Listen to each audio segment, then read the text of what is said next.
बड़ी बढ़िया गीत के संकेत करते हैं हमारे गुरु जी। मार्केट में गीत बड़ी वायरल रही तब भौजैया कहे हम ना बेटा आइए देवरे देवरे छिनार वाह ये गीत मार्केट में ओरिजिनल गीत आए रहे ऐसा बड़ा कॉपी कई के लोग गवैया गीत गाए कोना लड़का कहे हेलो ऑपरेटर भैया तनी साइकिल लेवल उठावा ला करा हेलो लड़का कहे क्या कहे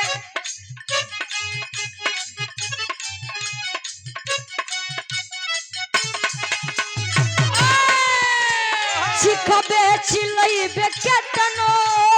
केहू के सुनाई न सीख दे केतनो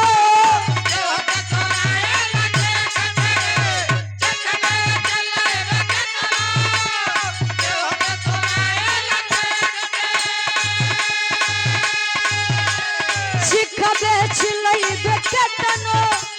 केहू के सुनाई न सीख दे आवे देवे टटाई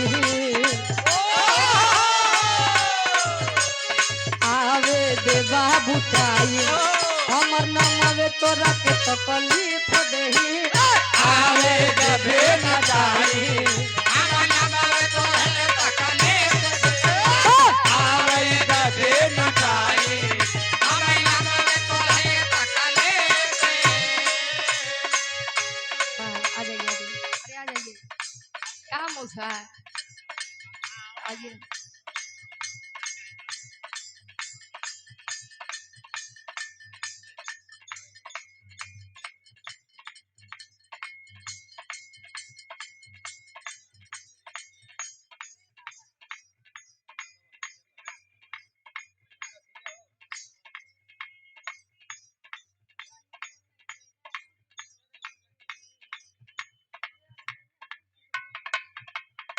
और ये हृदय के गार्जियन जी सम्मानित गार्जियन जी आप आदरणीय आप शशिकांत यादव जी नेताजी सुंदरमाला जो कि जिला पंचायत सदस्य है सुंदरमाला और 500 रुपये आशीर्वाद की शायरी की हम अपनी कला में कामयाब रहे ताले दूसरा एक वाक्य कहे ये होता है भाई के प्रति भाई का प्रेम बचोले हाँ ये तोरे बदे लड़का कहे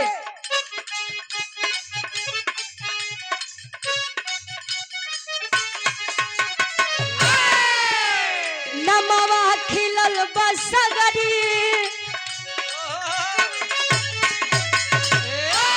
और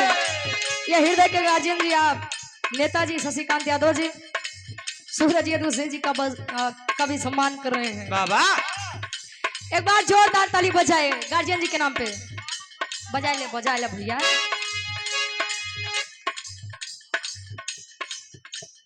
नमवा खिलल बसगरी एरिया में ऊ त छैले बा एरिया में ऊ त छैले बा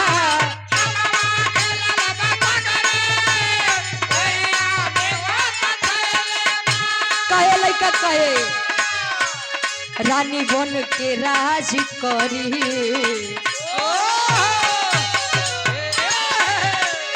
रानी बन के राज करी अरे अहिरे के पटैले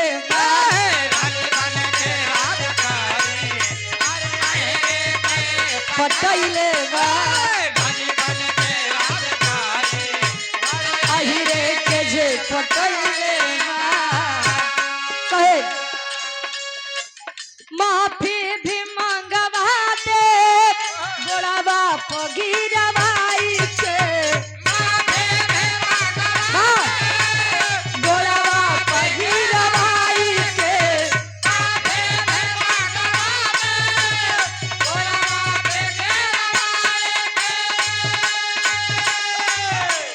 माफी भी मंगवा दे गोड़ावा पगीरवाई के काटी दे बगर धनिया काट देब गर्दनिया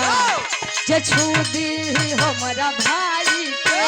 कटिले बेगार दनिया जे छूदी तोरे माई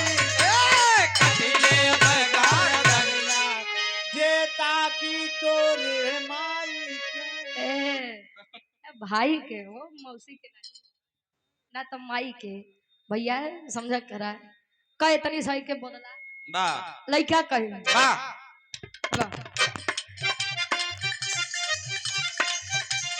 हिंदी दुनिया वालों ने गाया मुझे लाख समझाया दिल ने मेरे मगर मैंने दिल की न मानी कहे दीवानी में दीवानी सजन की दीवानी दीवानी में दीवानी सजन की दीवानी दीवानी में दीवानी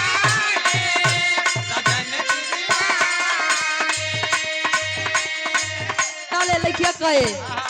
न चूड़ी लियला न कंगना बोलम नहीं संगे तू हमके घुमैला बोलो न चूड़ी लियला न कंगना बोलो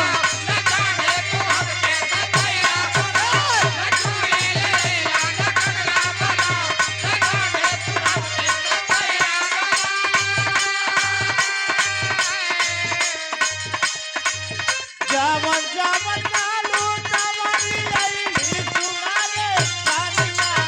लईली सुनारे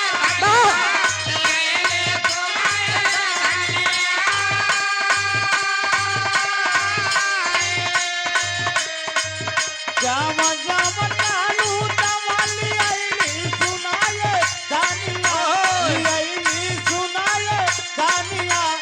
बाबा काहे मुहावा फुलैलू सुनारे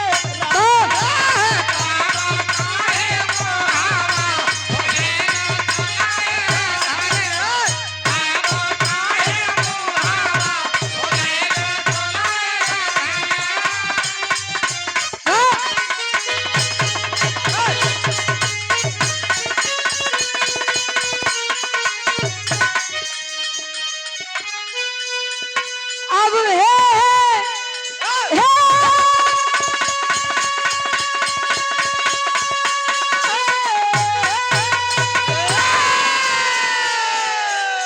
अरे तो बोले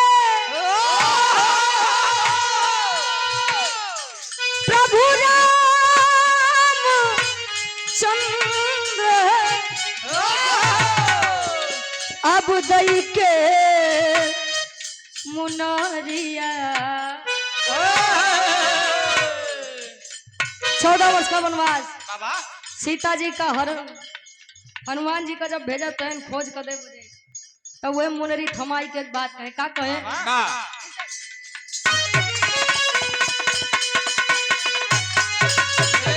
अरे तो बोले प्रभु राम चंद्र अब दई के मुनरिया हनुमत जल्दी अइहा अरे तो हनुमत जल्दी अइहा अरे तलई के मोरा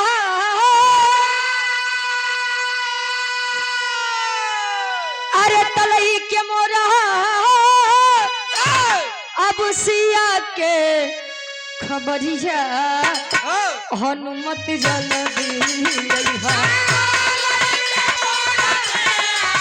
के खबरिया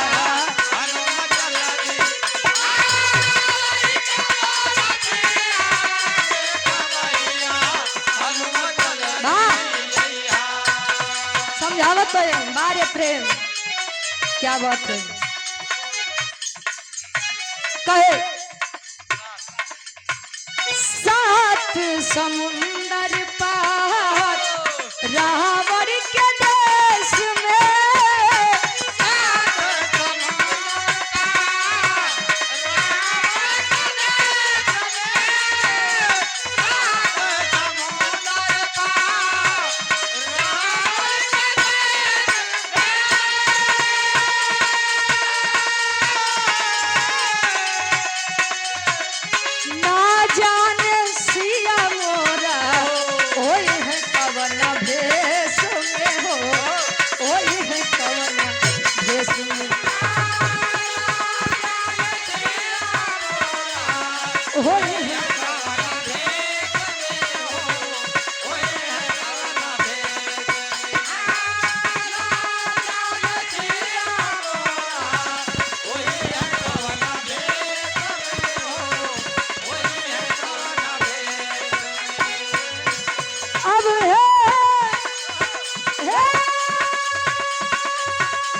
जल्दी अइहा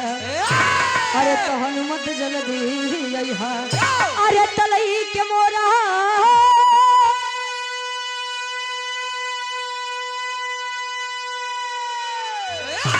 अरे तलई के मोरा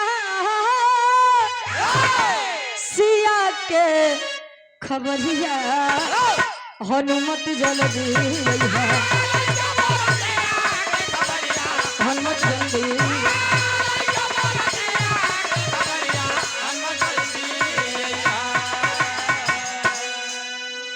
ऋषभ स्वीट हाउस दुनैया चौराहा संचालक साहब या रंगनाथ यादव जी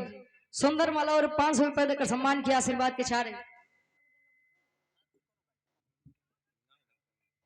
ये आज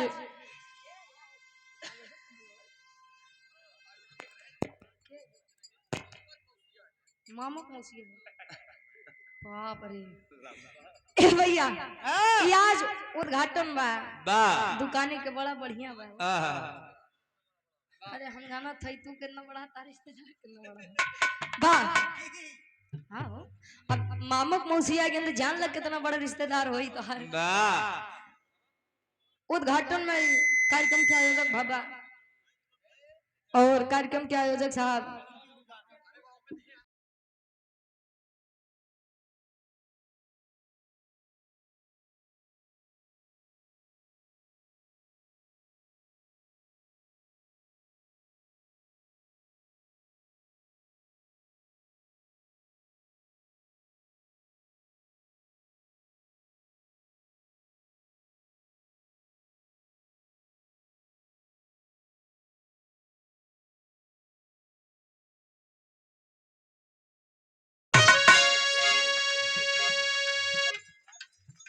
ये समय का खेल है समय बा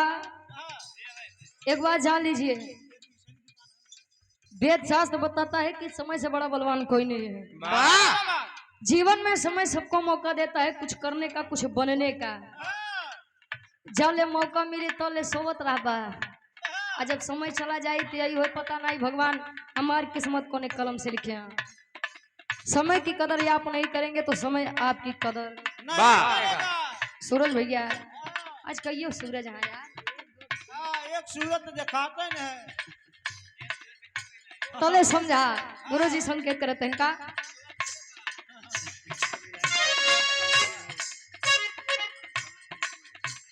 और ये हृदय के गार्जियन जी बाल कलाकार अभय राज पटेल जी निवासी ग्राम सभा गमराहटा भावी प्रत्याशी हैं जिला पंचायत के बहरिया से वार्ड नंबर 2 गार्जियन जी के द्वारा सुंदरमाला 100 रुपए देकर सम्मान किया हमारे गार्जियन जी के लाइन फरमाइश बा कभी जी लिखते का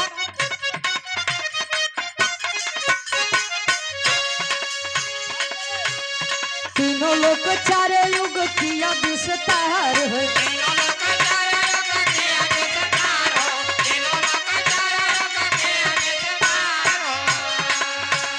सत्य के सहारे टिका आज संसार है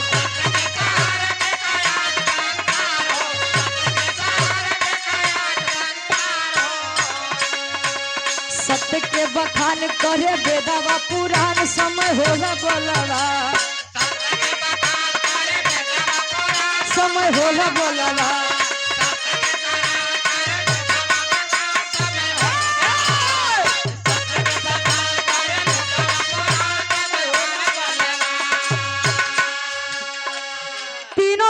चारों युग किया विस्तार है सत्य के सहारे टीका आज संसार है सत्य के बखान करे वेदवा पुराण समय होला बलवान समय यदि चाह ले राजा से रंग बना दे सूरज समय यदि चाह ले बचोले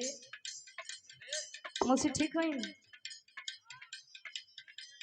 वाह अंतरा के पहले अंताल में कभी जी भाव उठाते हैं कैसे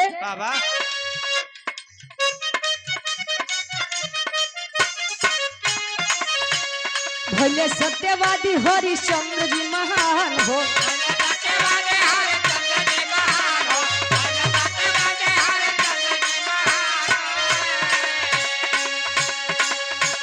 सत्य खातिर डोम भरे बिकले सुजान हो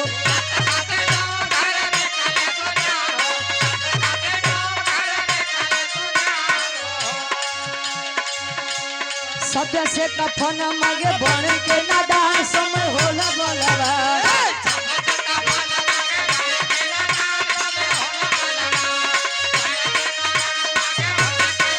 समय होला बलवा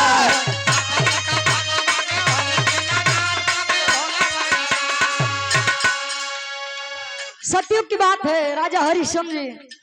अगर सत्यवादी न्यायाधीश के बारे में अगर किसी का नाम सबसे पहले आता है तो राजा हरिश्चंद्र जी का है।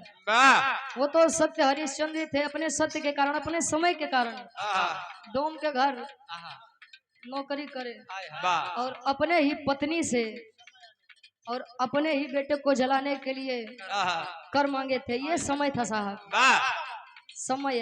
समय कि आप लोग बैठ के विधा सुनत है। अरे दुकान के उद्घाटन होता है यार। ये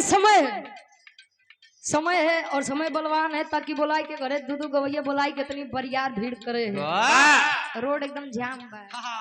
छोड़ दा भाई, जाय दा होय दा। अंतरा के दूसरे ताल में कभी का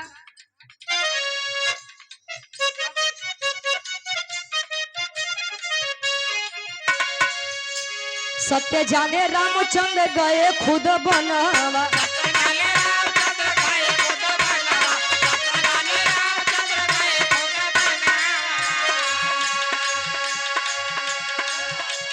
जनक दुलारी संग लखन वीरन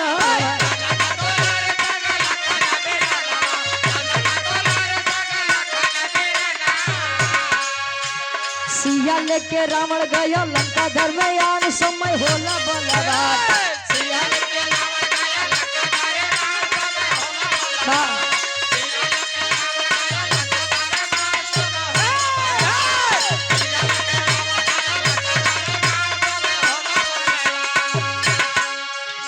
ललित एसडी स्टूडियो कहली सत्य भारिया प्रयागराज। मलिकार साहब या singer Lalit Yaduvanshi, YouTube ID Lalit Yaduvanshi Prayagraj. सुंदर माला 100 रुपए देकर सम्मान किए। काम में दिन दुनारा छोंगना तरक्की हो। कहे सत्य जाने रामचंद्र गए खुद बनवा तो जनक दुलारी संगे लखन बिरनवा। सत्य है, सत्य लोग जानते हैं और जानते भी हैं। ये दुनिया का काट सत्य है। आया है सो जाएगा राजा रंग फकीर, कोई विमान पर चढ़ चला कोई बंधा जाते जंजीर। लोग जानते हैं कि संसार में दुइये सत्य बा, जन्म है और जन्म के बाद लेकिन पता नहीं कौन मोह माया में परेशान है। गुरु जी हाँ भैया, हाँ एक सत्य वाह। अच्छा एक बात है, राजा जनक जी ने जब स्वयंवर रचा, रामचंद्र जी ने जब धनुष को तोड़ा, तो उन्होंने सोचा कि अब हमार बिटिया बड़े अच्छे घरे जात बा। राजकुमारी यहाँ पर थी, राजा की पत्नी बनेगी, लेकिन बाहर समय पूरी रामायण उठाई के देख लाया माई सीता के कितना सुख मिला बा। ये बदे रुपया पैसा के पीछे नहीं भागे के चाहिए। जौन कमात है तो सब देख नहीं घबरा समय कब किसको उठा दे और समय कब किसको गिरा दे। गुरु जी ठीक बा, हम दई के जा, लेकिन आप लोग समझे रहा, हम समझ ले। बाकी ये द्वापर, ये त्रेता का सत्य था और द्वापर का सत्य था। भगवान कन्हैया जी पांडव पुत्र के साथ खड़े थे। अब ये कलयुग के सत्य बा। का सत्य बा?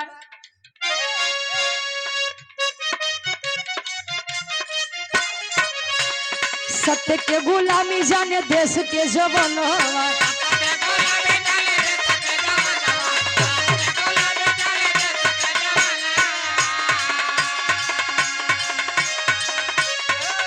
कर जलाई दिए क्रांति के दियो नामा।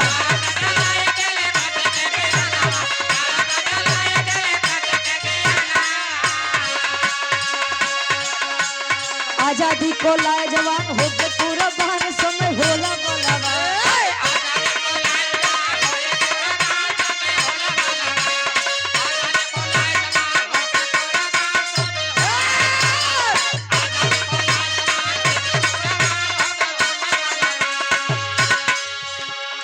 सत्य के गुलामी जाने देश के जवनवा। ये प्रयागराज है साहब।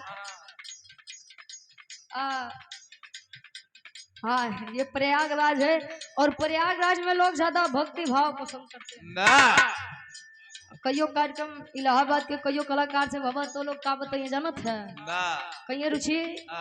जब भदोही पार करा करा तभी लोरिकाय खंड आला खंड गावो करा। प्रयागराज में रहवो करत रामायण महाभारत गावो करा के बाद यहाँ वाले रामायण महाभारत के लोग कुछ नहीं जानते का चच्चा तले खड़ा भयन कहने रे बिटिया जानत है प्रयागराज वाह कईयों कलाकार समझावत हैं भाई बारे धन्य है आप प्रयागराज। सत्य और इस देश की आजादी के बारे में उस समय को पूछिए तो वो जवान जानते हैं जिन्होंने इस देश के लिए अपने को इस धरती पर कुर्बान किया है। नहीं बोले का तो बड़की बोलत थी सब। हाँ माघ मेला लागत में देखा कितना जने आखिरी भावा कहे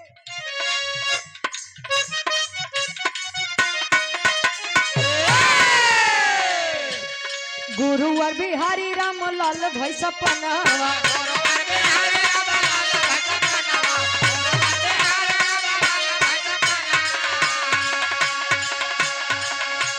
रामदेव चंद्रिका के सुंदर तरंगा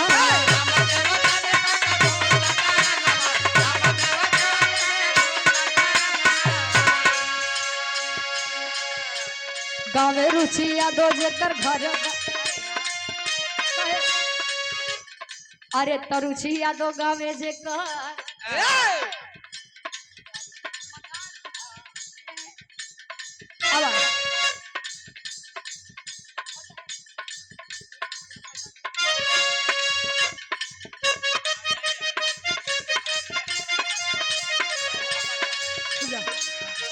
रुचि भोला डबलू के गजब बयान सब में होला बलवा